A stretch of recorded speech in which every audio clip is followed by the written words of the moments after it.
On Friday, September 29, 2023, New York was hit by record rainfall that caused life-threatening flooding.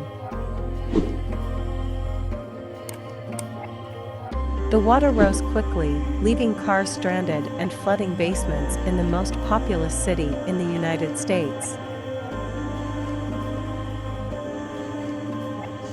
More rain fell this Friday in New York, nearly 200 millimeters, than on any other day since 1948.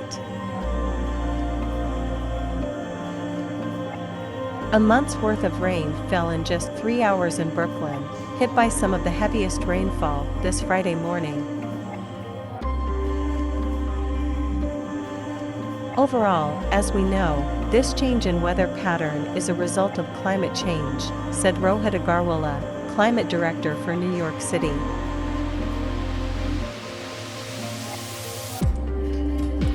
And the sad reality is that our climate is changing faster than our infrastructure can respond.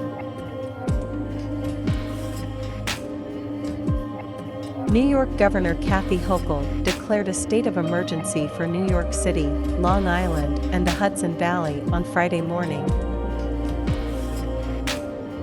In a local TV interview, she appealed to residents to stay home due to widespread dangerous travel conditions. This is a life-threatening event. And I need all New Yorkers to heed this warning so we can keep them safe, said Hochul. Flooding in New York is a serious and growing problem. Local authorities are working to update the city's infrastructure to deal with climate change and minimize flood damage.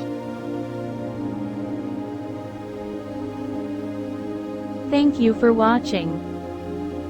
If you found the content of this video useful, please leave your like and write your opinion in the comments. Don't forget to subscribe to our channel so you don't miss the next videos.